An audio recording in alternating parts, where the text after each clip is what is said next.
Ladies and gentlemen. Hey, ladies and gentlemen. Thank you very much. Welcome to our first 2025 dinner meeting. We have the pleasure of having Mayor Brian Patterson here with us. It's a very important kickoff for this year. We've got more challenges coming up, as you may be aware of. And we're here for you. You're not alone. It's very important that you understand that you're not alone. These challenges are going to keep on coming because housing is still a growing problem. So let's keep that in mind. Thank you very much for joining us. And I'm not going to take any more time of Mayor Patterson's time here. Please join us. Awesome. Okay, I'm moving to the white tape. I'm in position. Now, if you know anything about me, I do have a habit of walking around as I talk, so I'm going to try not to. So just scold me if I move from this spot. But thanks, Robert, for the introduction, and good evening, everybody. It's great to see you. Lots of familiar faces and some new faces as well. I was trying to think the last time that I spoke to you, I think 2 years ago, right? So it was just after the last municipal election. And you guys know the drill. What I'm going to do is I'm going to give you kind of an overview, what I call a state of the city presentation, touches on a whole bunch of different things that we're working on. And then we get to go to the Q&A, right? And the Q&A is always, an adventure, right? So, but feel free to pepper me with any questions that you have. I'll do my best to answer them as best that I can. And, obviously, anything that is or is not included in the presentation is fair game. I'm going to guess that there's probably a few specific questions related to rental properties and, of course, that business as well. And I'm happy to take those as well. Robert, you're going to do my slides. Is that right? So I think what I'll do is if we can go to the first slide. So I was trying to think of like a theme for this talk. And so what I thought the best theme would be is this picture right here. So this is a graph of Kingston's projected population growth. And for those of you that have been here in the community for many years, you'll know that historically Kingston kind of used to grow kind of slow and steady. Not that we were stagnant, but we grew at a very, very slow rate, which was kind of that black line. And so, at the time we might have thought that maybe we'd be on that dashed orange line, slowly kind of increasing year over year. And of course, everything changed a few years ago. And so we're on a very different track. We are on a fast growth track. We are really growing really in pace with many other communities in the GTA at a much, much faster rate. And that really has required us to take the old playbook about how we ran the city of Kingston and throw it at the window. Because a lot of it doesn't apply anymore. We're effectively reinventing a lot of the things that we do and how we run the city because we're trying to stay out in front and make sure that we're ready for the growth that we know is coming. And you'll see that there's 3 different trajectories because we're not sure exactly where we're going to land. But even the lowest estimate of where we think we might be, which would be here, is still way, way above what we would have expected even 10 years ago. So what does that mean when we say throw away the playbook? What kind of priorities do we need to be thinking about when we think of growth? So Robert, I guess my next slide, not surprisingly, first and foremost, would be housing. So one of the things you may know is provincially, every city now has a housing target. So a number of housing units that you're supposed to get built every year. 2024 was a tough year for housing construction with higher interest rates and some economic headwinds. But fortunately, through a lot of sustained effort, we easily exceeded our housing target. In fact, we almost doubled it. So in a bad year for housing, given that housing starts actually across the province were depressed, we're really proud of that fact. And we had a few different policy levers we're able to use to kind of get that going. Obviously, a whole range of different housing that we're working on. But understanding that there's still tons more work to be done on that file, and we'll have more to say about housing. So I think just on the next slide, so this would be like examples of market housing. Of course, there's also a segment of the community that we know has basically just been left behind and can't even afford anything in regular market housing. And so we've been working carefully to leverage some public funding to subsidize housing, whether it's some new co-op housing, which is on Princess Street, just down from the Kingston Center. This is some new affordable housing on Yonge Street, where what we're doing now, it's kind of an interesting model.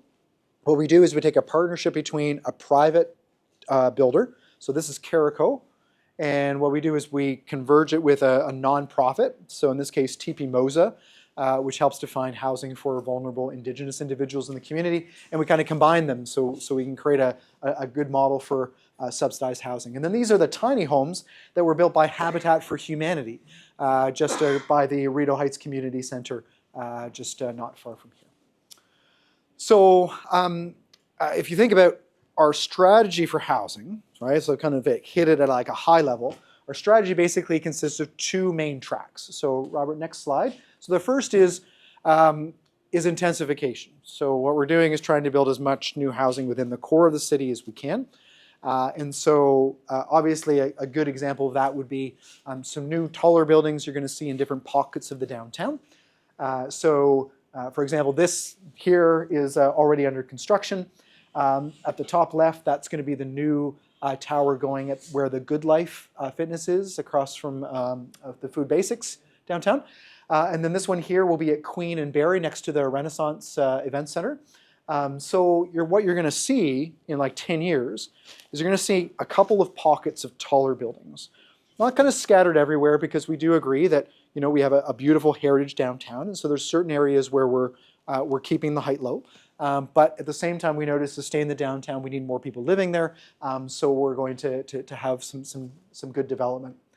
And then this one here, this is actually an old rendering of a number of years ago of plans for the new conference center, which is going to go right next to where our arena slush puppy place is.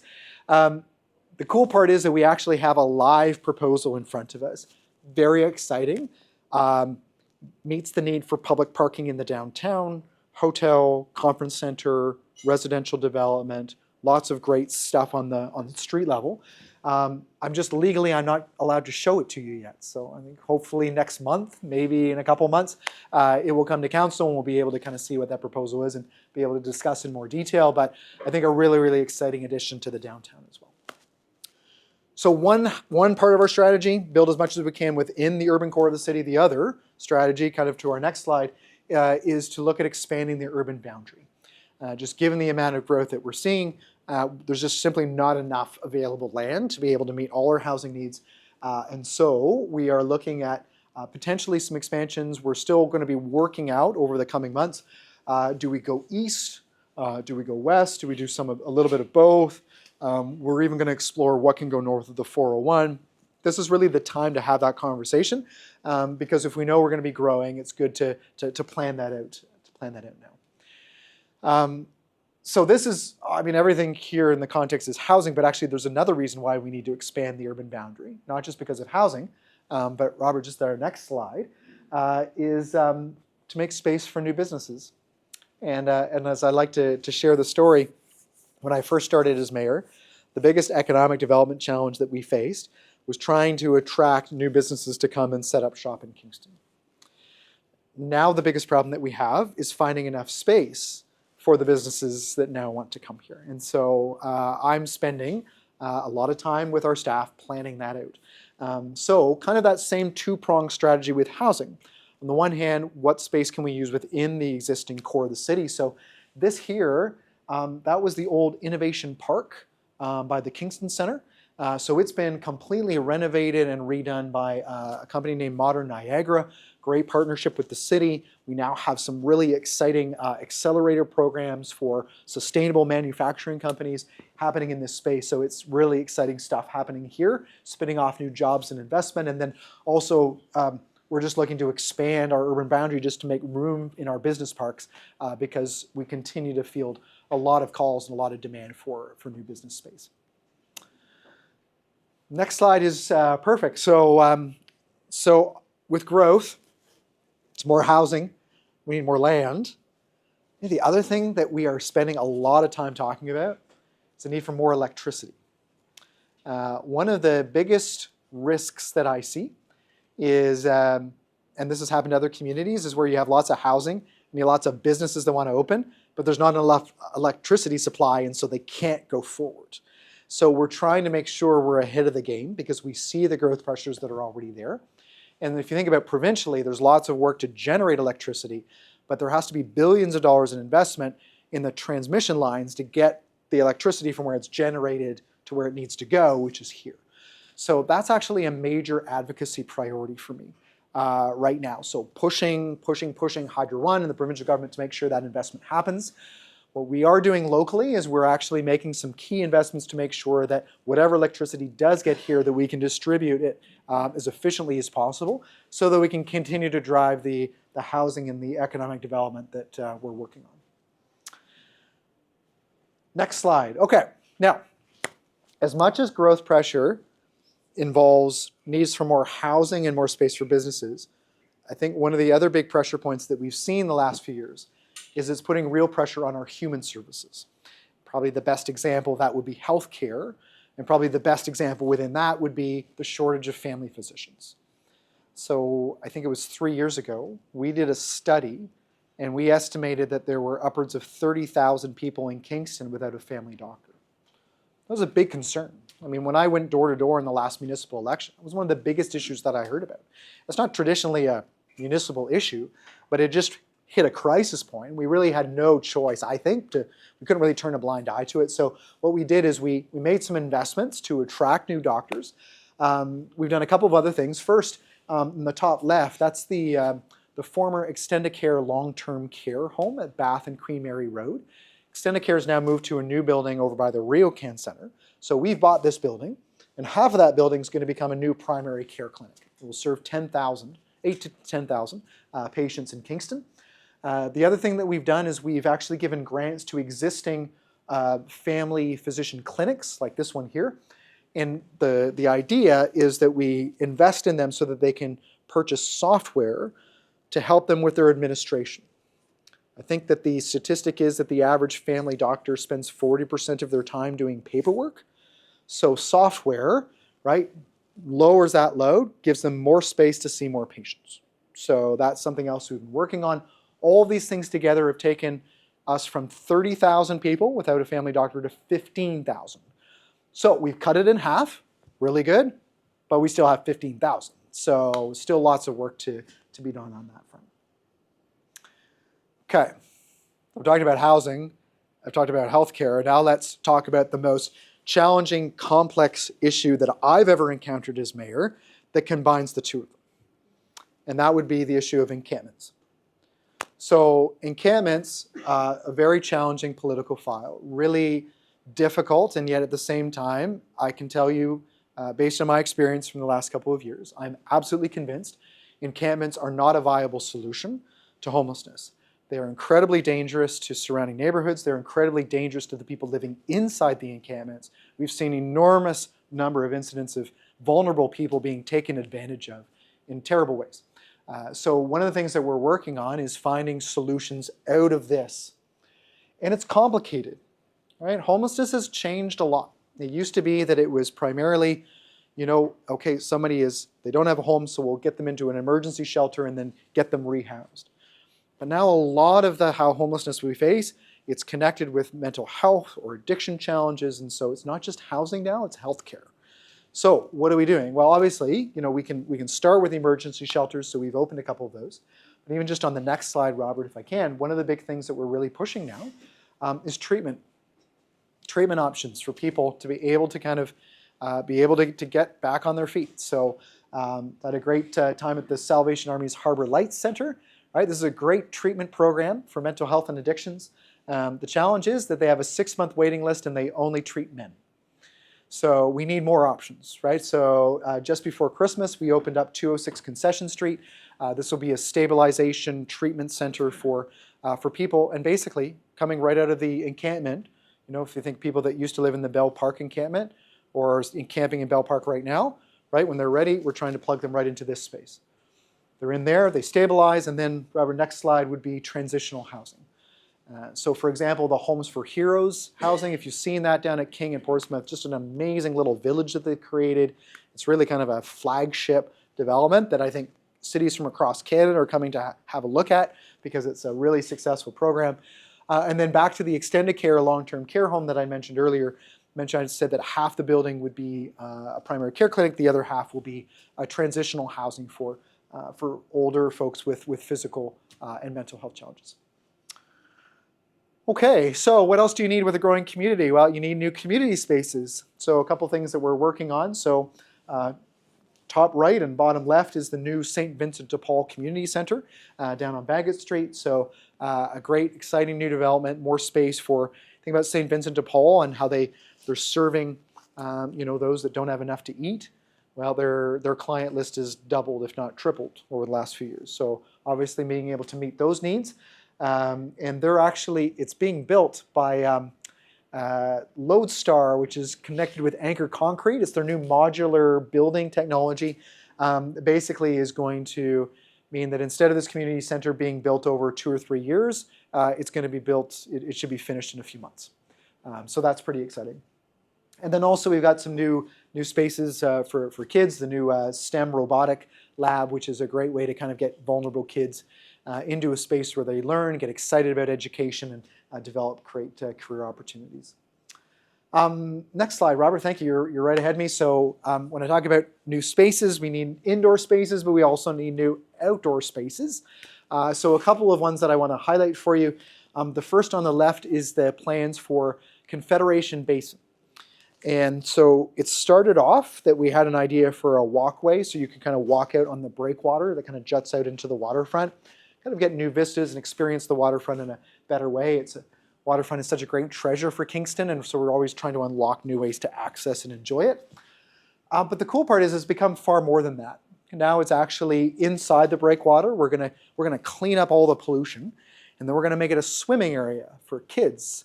And so that families can go and enjoy the space down by the water. We've got plans for where you can create like these new outdoor pools, where what you do is you put a walkway out on the water, right? And then the inside of the walkway becomes like a pool, right? So it's just, just a neat, different way of creating aquatic space. And then over here we have the Lemoyne Point Farm, which is more of a passive, naturalized waterfront space that we're working on acquiring over in the West End, more towards the airport, another great waterfront space.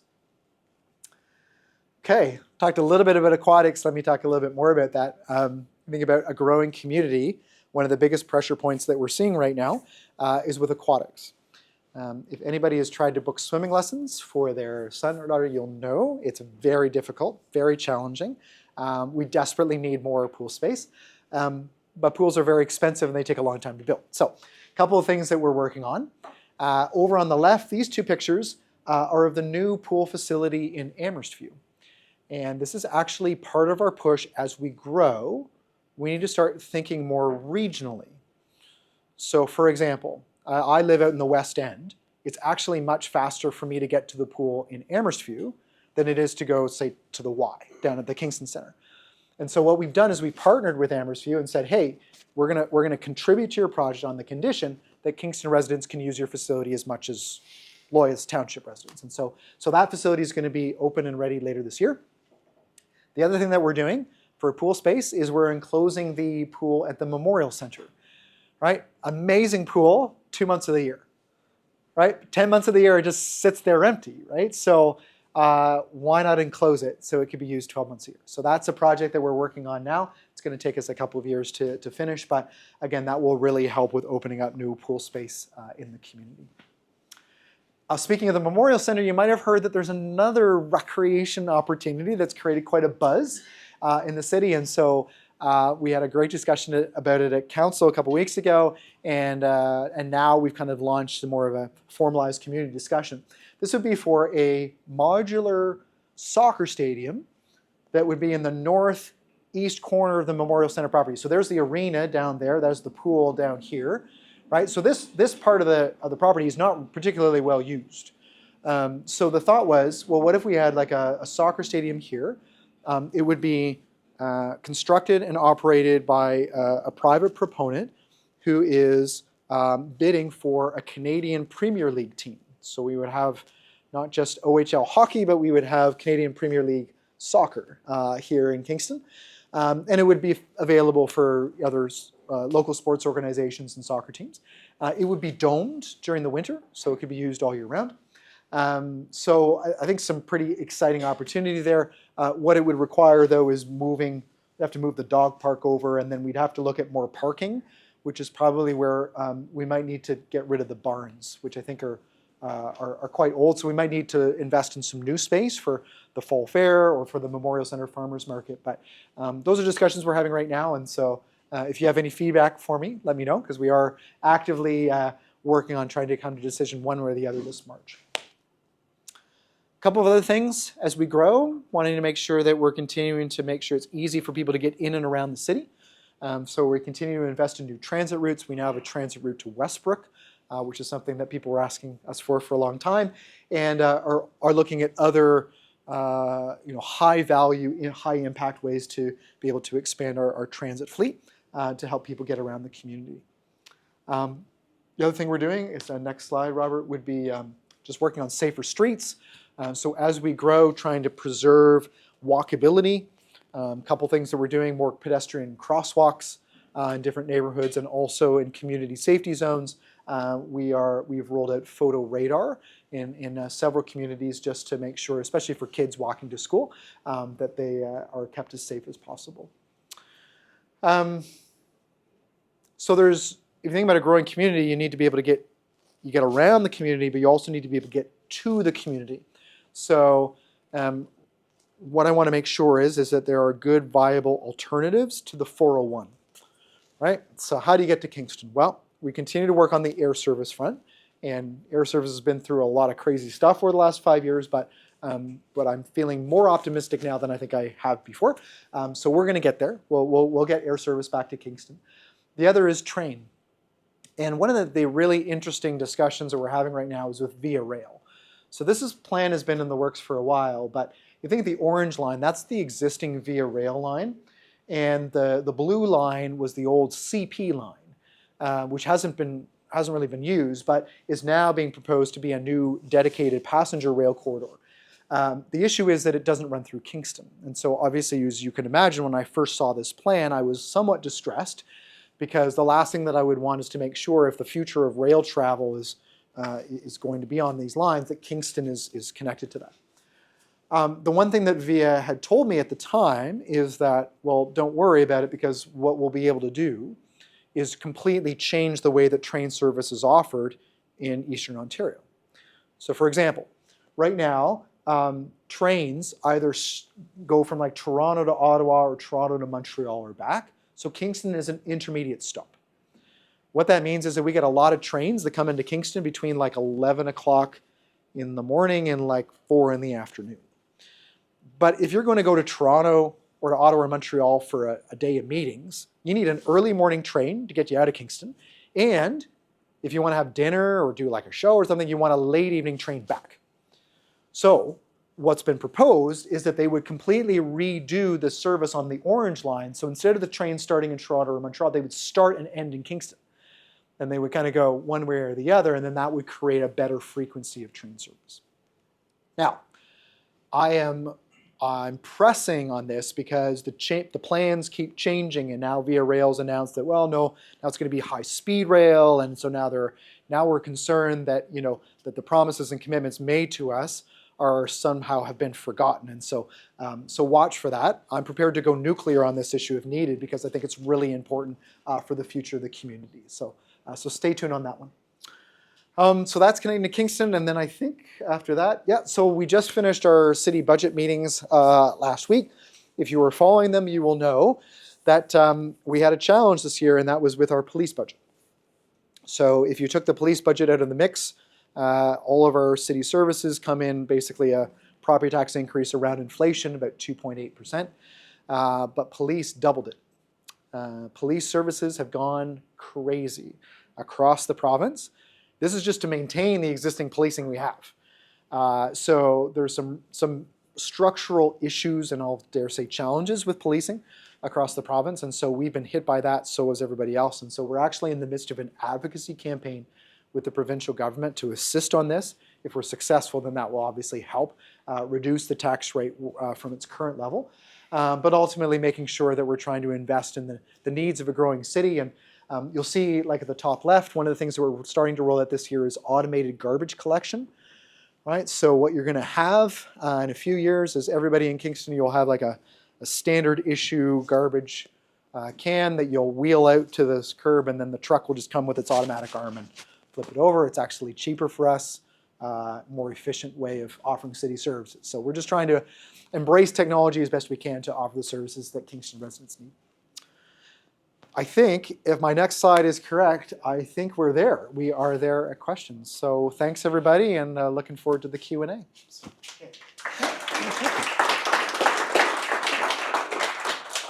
You'll have to speak loud or come up. Come on up, come on up. He's got a good voice. Okay, go ahead. Thank you for the presentation.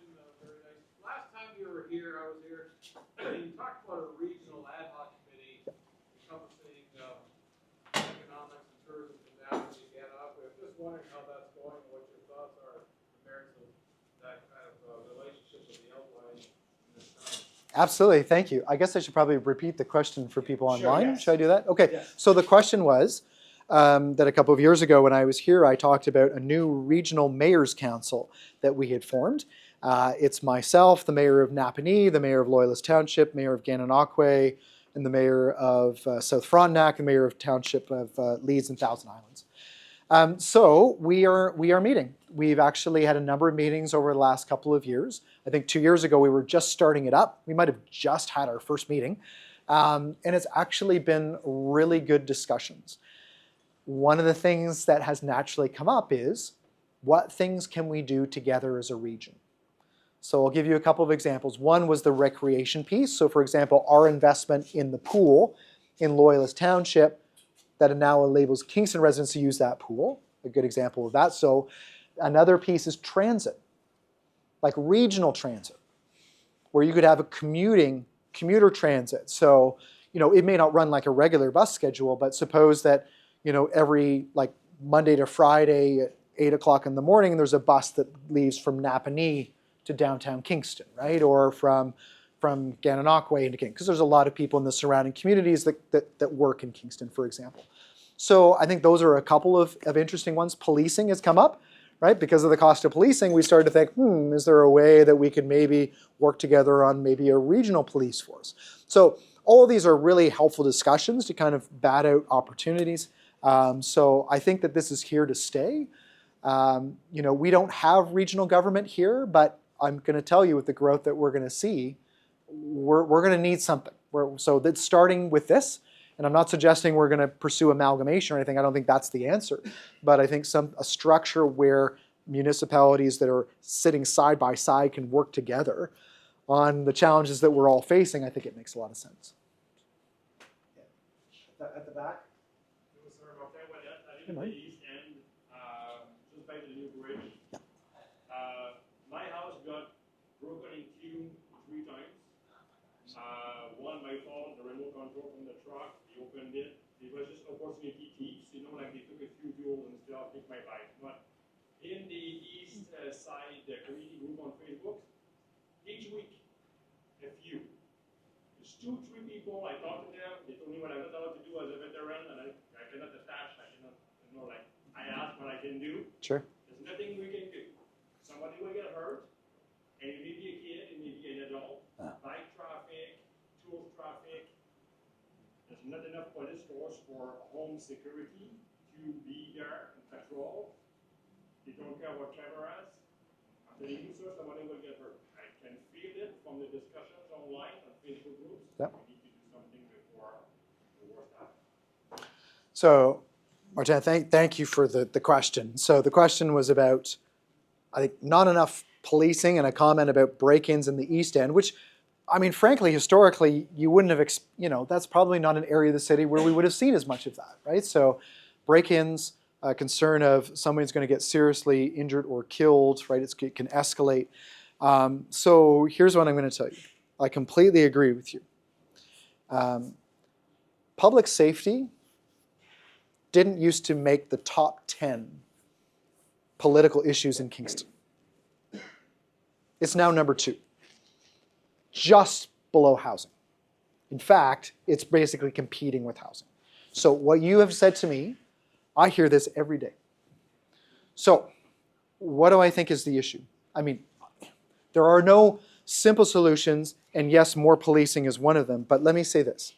Having been on the police board for a number of years, one of the issues is that crime, there's a small number of people that commit the vast majority of crimes in the community. And what we have is we have some problems, I think, with the current legislative framework and judicial system at a provincial and federal level that do not effectively address, right, when criminal behavior is happening. So I'll give you an example. We have one individual in this community, he steals copper. Not once, not twice. He's been caught 162 times.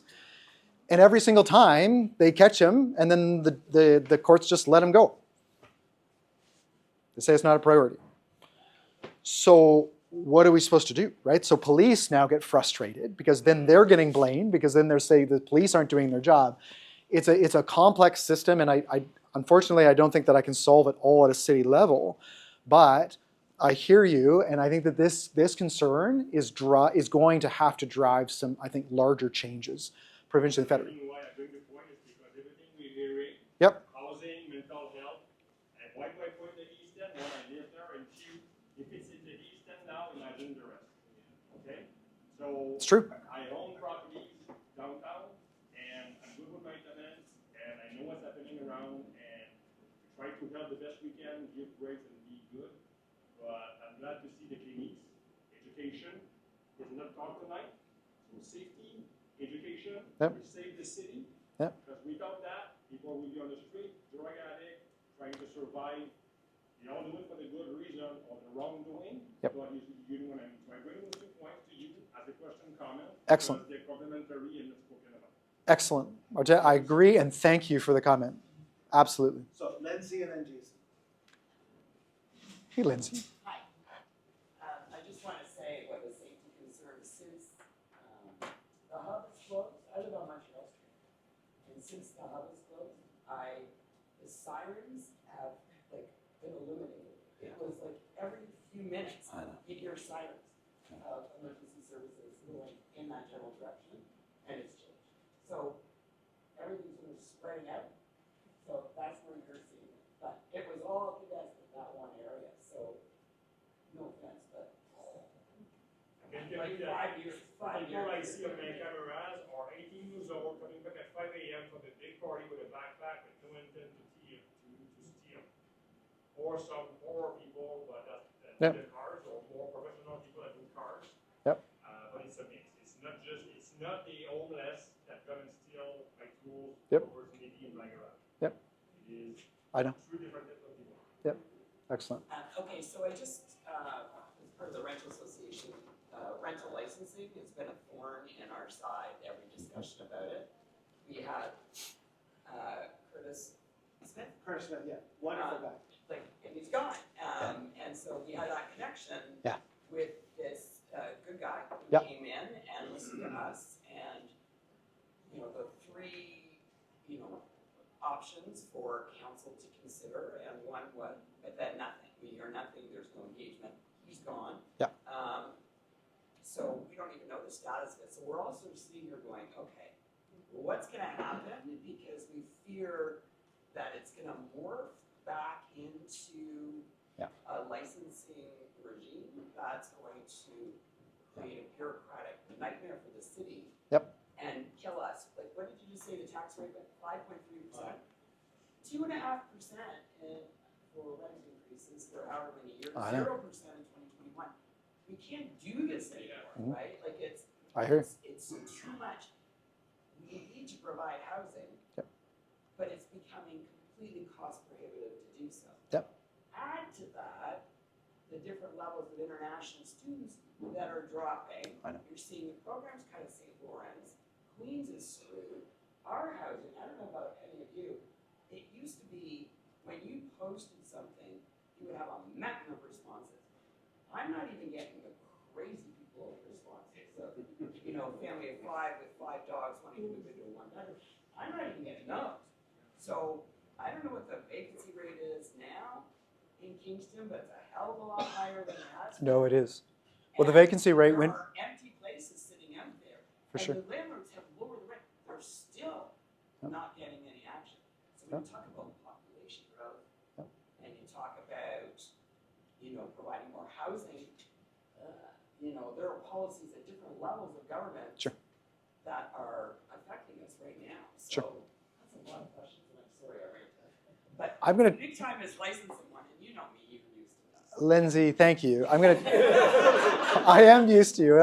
It's, I'm going to try to address, because you made so many good points, so I'm going to try to remember most of them. So let me say a couple things. First of all, on the international student front, you're right. That's had a big impact. I think it had to be, I think there was a course correction because I think things were getting a little out of control. So I think there has been a temporary course correction, but to be clear, everything that I'm seeing does not suggest anything different from our longer term projection growth. So I think what you're going to see, yeah, there's been a rise in the vacancy rate, but I think it's temporary. I think it's gone up, and now I think you're going to, with that correction, but now I think it's going to start to slowly come back down again. So I think we're still very much committed to building more housing. On the residential licensing, so I personally have concerns with it, and I think I've shared them with you, and I've heard from you folks. So a couple things. First of all, we want to make sure you get connected with our new director who's going to be shepherding that through. So if you had a chance to speak with Curtis, Julie, it's Kyle now, right? Is that right? Yeah. So if we can just make a note, we'll just make sure that you guys get connected with Kyle. And yeah, I think so. Really? Yeah. Well, we'll just, or whoever is driving, I don't know. We'll look into it, make sure that you're able to get that FaceTime, and make sure that whoever is going to be developing it can hear directly from you. I mean, keep in mind, this is probably going to require some people further up the chain as well. So we'll do what we can to kind of connect maybe some meetings. Here's what I would say. The vast majority of landlords in the city are great. There's a few that are terrible. And one of the things that always bothers me is a policy that tries to hit the bad landlords and then ends up hitting all the good ones at the same time, right? So that's a huge issue. So politically, my concern is that there are a number of councillors around the table that are very invested in a residential licensing program. So that's not my position. I personally think it's not a good move, and certainly not at this time. So if you want to know how I stand, I would say no. But right now, I'm not sure that I have the majority opinion or not. I don't know. So one of the things that would be useful is, well, a couple things. First of all, that program was supposed to come this year, but because of some budgetary pressures, it's been put off. So I think if something is going to come, it's probably going to be like next year. So I think there's some time. There's some time to have some discussions, some time to raise concerns. And maybe if I could suggest to this group, what would be really helpful for me is if there's time to develop an alternative. Because I think politically, if residential licensing comes up and council votes no, and that's it, there's going to be a lot of criticism from tenant rights groups and other vocal advocate groups. Sometimes the best strategy is to say, okay, we have concerns with residential licensing. Here's what we would propose instead. More targeted, less bureaucratic, more efficient, maybe something that is really just, really will get the heart of the problem that isn't going to penalize all the excellent landlords that do all the great work. So I'm just throwing that out there. And just in terms of politically what I think might be a good strategy. But I'm going to be honest with you, I'm happy to kind of hammer that and have further conversations with you folks as we go. Let me just say this, we need more landlords, not fewer. I have a 10-second recommendation. You let voluntarily people to, I try to find, I'm a real estate agent now, I retired from the base. I try to sell a house, I don't know if it's duplex or triplex or sixplex because the data is not available unless my owner pays $500 to do a big search. Why don't we offer the landlords to voluntarily commit to put in the book what they know is legal and confirm with the city and clean up the books that the status of the property is duplex, triplex, sixplex, and everybody has proper value. Do not touch those that don't come forward right now and give an incentive of taxes discount to those that do. Let the system clean itself by itself with an incentive, and those that are clean and want to come will help your city, your official. And I work with Lisa and the team, building officer, build the data image of the city based on the $1,000 discount. So what I would suggest, I think that would be a great conversation for this group to have. Come up with a couple of ideas or thoughts, and then we can sit down, and then we can chat. So we're gonna, so I have Jason and then Paul. Jason, hey. So I think in the last, like, I've been a landlord for like 20 years, and the last 5 years I've noticed it's, like ever since COVID it really changed because I think crystal meth and fentanyl, and I think they're like the root of the biggest problems and the most common problems, and they're always, it's, the people are, they're ripping into my car. I live down by Princess Street. It's common if you forget to lock your car. Even at 6 p.m., you're in the house eating dinner, somebody's going through your car if it's not locked. And you know what? They're not taking my Bluetooth speaker or my tennis racket. They're in there and they're just taking the change out of the thing and anything like very, very small. Sure. It's just like, so probably the biggest problem we've seen, even as landlords, it's dealing with this drugs. Yep. The city can they do anything to get the police to like go after the dealers? Like, let's shut this down. Let's clean the city up. For sure. So great question, Jason, on the drug issue. Absolutely, this is music to my ears. I mean, here's what I would say. I think that there is an evolution in the thinking on this issue. I think that a few years ago, I think the dominant school of thought was more on kind of like the harm reduction, which is just let people use the drugs, just make sure that they don't die. And, you know, I think for a period of time that was seen as the most practical and most compassionate approach. But I'm going to be honest with you, it doesn't work. I've seen it firsthand. I've seen it. You know what? And I was happy to try it out because obviously, like, okay, if this is going to work. And I think because all communities have seen it. Do you know when I get together with the mayors? So I'm part of the Mayors Association for all the big city mayors in Ontario. So there's 28 or 29 of us. So all of us get together. This issue has become the #1 issue in every single one of our cities because it drives so many other problems, right? And it's not being dealt with. So that's why you saw in the presentation, there's now a real shift towards treatment. That, you know what, it is not, in my view, compassionate, empathetic to just let someone slowly destroy their lives and the lives of other people around them, right? That there is, in my view, a compassionate piece where as a society we step in and we say, we want people to get some help. We want people to recover. Do we have to meet people where they're at? Sure we do. But just enabling, you know, what I think was a really destructive environment, I think wasn't healthy. And to be honest, that's what we saw with the encampment around Bell Park.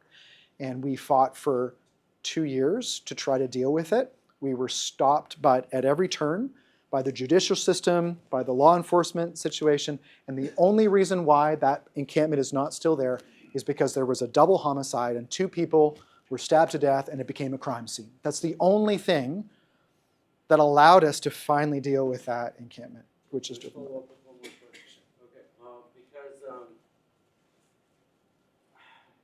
a lot of times with landlords, we're stuck dealing with a drug addict or something like that. We have no help. These people need counselors. Has the city ever considered like hiring like official counselors? Because I think there's like 500 homeless people in Kingston living on the street. I was shooting a documentary. I was interviewing some of them and I was talking to them. And quite frankly, they don't even know what they need to do to get a house. Like I was asking them, like, what do you think that you need to turn your life around and stuff like that? And they have no idea. Like, has the city ever thought of like maybe some kind of counseling service to help these people? We have it in our downtown already. The welcoming streets, We're partially funding, the downtown association is funding it, and we've got 2 social workers that are out on the street every day. Dealing with Johnny and Lucy and what their problems are, and how we can help them. It is active. You're exactly right. That's the kind of hands-on exercise that we have to operate with. But it takes time to build. And thanks to the mayor who's been helping us. The downtown association sees this problem and says, we want a nice downtown, we want everybody to come, but at the same time, we also have to help these people. Yeah. So I mean, to Jay and Jason, like, I mean, great comments, because you're right. So what we have in the downtown is we have a graduated response. So first it's a mental health worker that responds. If things escalate, then we have city bylaw that can step in. And if it escalates beyond that, then we have police. So a dedicated police officer as well. So, you know, we're trying to use that approach. I think to your comment though on counseling and recovery, effectively this is healthcare. And we don't have the resources or the expertise to be able to provide healthcare. And that's advocacy. So I'm pushing the province, pushing them, saying you're spending millions of dollars in the ER because people are ending up there, right? And that's the most expensive healthcare that you can possibly provide. Why not just channel that into more of the counseling and addiction and rehab, right? All those pieces that, you know, used to be part of our healthcare system decades ago, and then they scrapped it all and just said, well, we'll just kind of let people fend for themselves. And I think it's been a disaster. So I think that that's really where we're trying to kind of reinvent a new approach. So. All of them, so. I just want to follow up on Lindsay's question. Yeah. Last communication we had with the city was with Laird Lego when he took on apparently community, the interface or whatever between us and the city. Okay. Okay. And that was last April. And he said that staff is preparing all the necessary resources and the program for the rental registry, which was the resolution that council approved, not the licensing. Yep. So I don't know if that ever came to council. I had a little look, I couldn't find anything. No. So as far as I know, licensing is actually off the table and it's going to be a rental registry. Yes. Yes, that is true. I guess I'm sorry if my earlier answer was confusing on the residential licensing. I think what I was trying to say is that politically it's still active among certain councillors. So I wanted to be open and honest with you. But yes, we did agree to the registry as a more of an interim option. I'll be honest with you, I don't have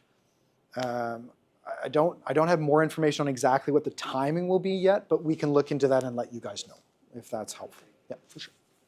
So Silta and then Silta. So back on treatment plan, Yes. you had said that there were going to be opening new treatment centers. We've got in excess of 500 people who possibly could fill this treatment center. Is it prepared to deal with 500 people? What happens if there are no people that go? What if these 500 don't want that service? The old system didn't give them that option. When you hit the law or emerge and you had no other options, you were placed. Right? Yep.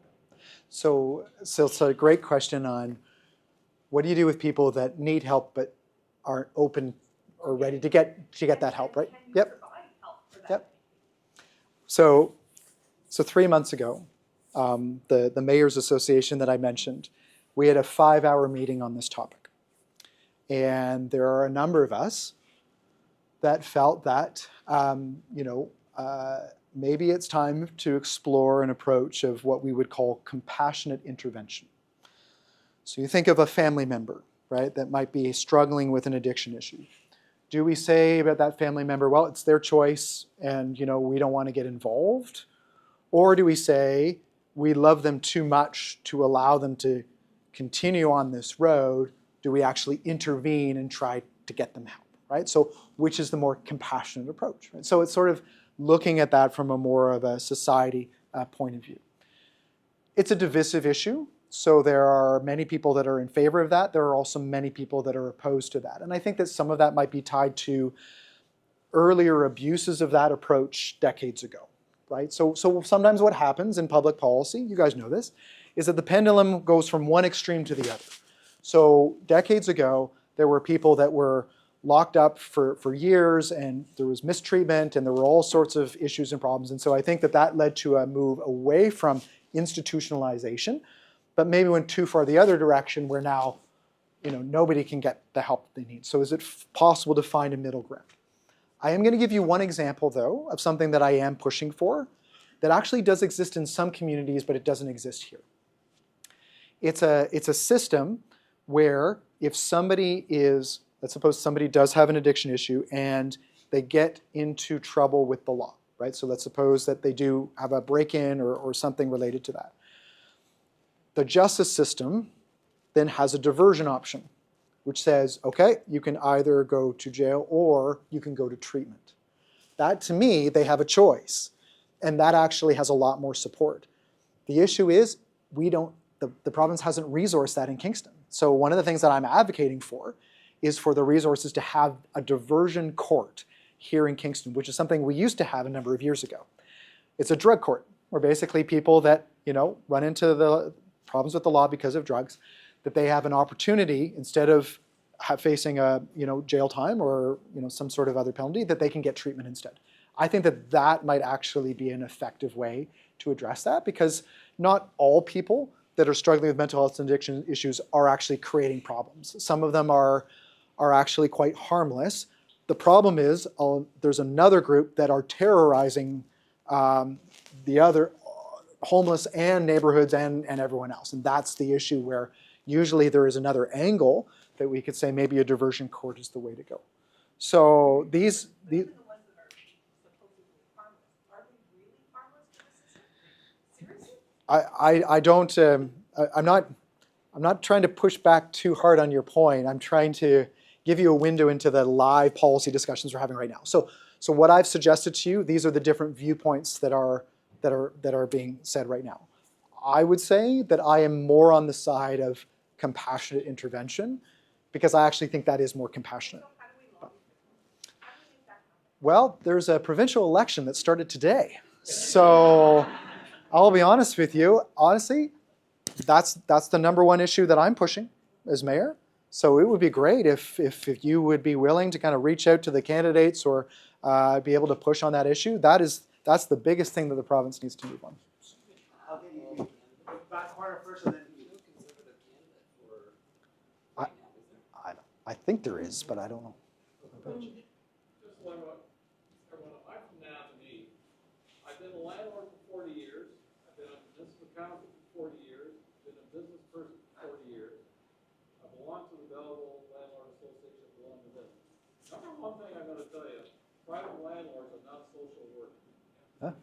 Number two is, I'm Totally. really interested in listening to the comments about MPUs. I'm gonna tell you from my point of view, I'd rather keep them out than get them out. My standards for applications are through the roof. But I also work with agencies in Napanee who provide supportive housing. So the carrot is much more effective than the stick. You guys have gone way overboard. Licensing, this, that, never in my years was ever a problem. It's gone too far. The Rental Tribunal Board, a complete mess. You need to introduce new industry. They're called new landlords. You need to mentor people. You need to welcome people. Landlords privately are the most efficient use of providing shelter in a community. They're not being treated fairly. I am so sick of the crap that I'm going through now, and I don't go through the crap because I have units. Until I get the perfect tenant, I am not interested. So I like your approach. I've listened to you before. I don't know how you survive on council. Sorry, I'm from Napanee. I'm just telling you straight up. Right. Thank you. Tribunal needs to be formed, and everyone here, go to the provincial election debates. Ask that the standard lease created by Kathleen Wynne be enhanced. And what I mean by that is, it's like buying a car. Clauses should be added. If you don't pay rent, you will be served notice in 30 days. If you don't pay rent by 60, you'll be served notice of eviction in 90 days. That would solve a lot of problems. And now's your chance to go in front of the provincial people and enhance that lease. Landlords are good people. I get one bad one out of 9 good ones. I play the odds, I'm okay with that. But new people in this industry need to be treated fairly. It's gone way too far and needs to come back. You do have a provincial election. Focus on the standard lease, focus on the tribunal. We used to have the tribunals in Kingston and Belleville. The people that are online, they don't have a feel for the local community.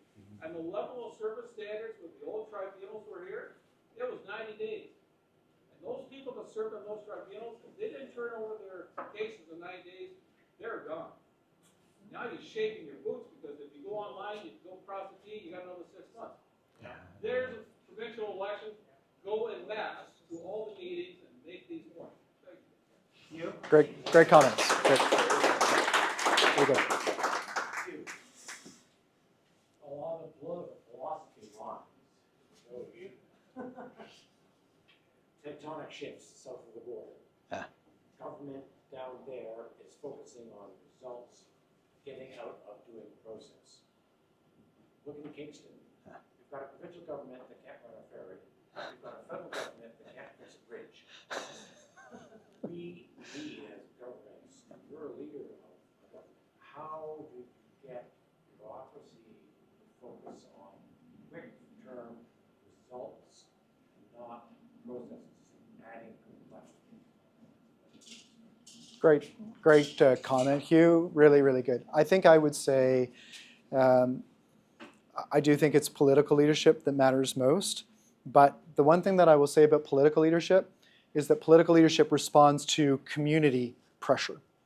So historically in Kingston, for example, on the housing front, there was always a very strong NIMBY kind of anti-development lobby. So what that would do is create pressure, right, on the political leadership to slow it down, more consultation, more process, more reports, more studies, where city staff would basically have to cover their back on a whole bunch of different fronts because they knew if they didn't have every I dotted and every T crossed and every study forced, then they would be called out and it would lose politically.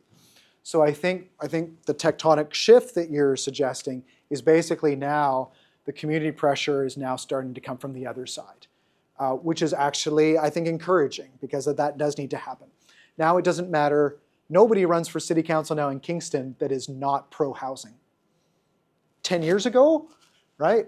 That was the line that I was described as a pro-development, pro-housing mayoral candidate, as though that's a strange thing, right? So I think that the winds of change are happening where now everyone understands the importance of housing, and so now council approves everything that comes to us in a moment. But there's inertia because the structure was built for the prior time when it was all about just dealing with the coming political and community pressure, and so bogging it down and all that bureaucracy. So it does. It's a big ship that I think has to steer. So I think, obviously, there's a responsibility for myself and council to kind of push and to move on getting things done, but community pressure can also help us with that as well. So a group like yourselves and others can be very effective allies in those discussions. One more. Go ahead. Jordan. Yeah, thanks, Brian, for being here Yeah. today. I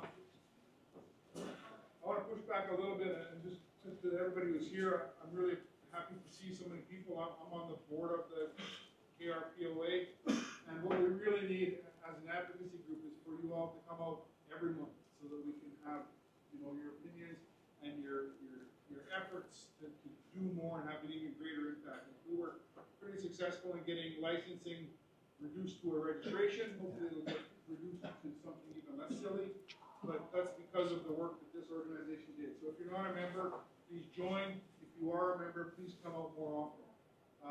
But I want to push back a little bit because I agree with what you said at the local level, like when there are issues like licensing or like the encampment or whatever it is, to some extent, we meet with our counselor, we meet with you, and you do what you can.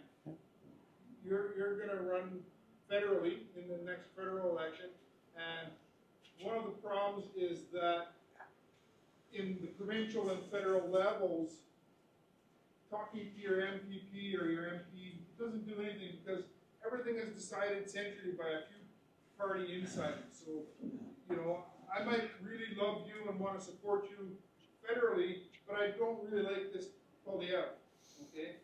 But I also know that you're not going to be able to move the needle very much on what happens unless you're made a cabinet minister, which you may well be, right? But there's a very small group of politicians, like even you think provincially, this tribunal, the LTB, has been broken for many, many, many years, and it's only gotten worse. It's not getting better, despite what these guys tell us, okay? It's just not. And Doug Ford knows this, and Stephen Clark knows this, and all of these conservatives know this, and they've done not a goddamn thing about it, right? They say, well, talk to the Attorney General. Well, the Attorney General doesn't take my call. He knows that it's broken, and he's done nothing. And so we're all powerless to do anything in this very partisan, very centrally controlled system. So I'm wondering, given the trajectory you're on, what do you think is really the effective way to lobby and advocate and get things done? Not at the municipal level, but at the federal and provincial level. Okay, well, thanks, Jordan. So I guess I've switched roles to now candidate for a future election. I mean, all right, I'm just going to say this, and I said this publicly. This was the most difficult decision that I've probably ever made. And the reason why I made it was because of some of the frustration that you've heard in this room, is that I have worked on some of these issues around housing and mental health and addictions and public safety, right, and cost of living, and you can only go so far at a city level. And so that's the challenge, right? On the one hand, right, yes, I can direct all sorts of things at a city level. So I have more control and I have more power, but at a limited level, right? And so at one point do you say, you know, maybe the best thing for me is, yes, I understand it's a big machine and then there's all sorts of other voices, but you know, I mean, I do think when you get into politics, you do want to make a difference. Now, do I think that, you know, I can suddenly have the same kind of influence at a national level that I do at a local level? No. But do I think that I could have an influence? Yes. Yeah. And I think that that's the way you have to enter the game. Is it easy to bring change? No. But the worst thing is to just, you know, is give up and not try. So Jordan, I hear your point. I think it's very valid. I've had lots of people reach out to me on those points, but I do think at the end of the day, I think that maybe the best way that I can serve this community and maybe help on some of these issues is by taking this step. Where it will lead, I don't know, right? How much I can do, I don't know, but I would rather try and fail than not try and never know. So, great points.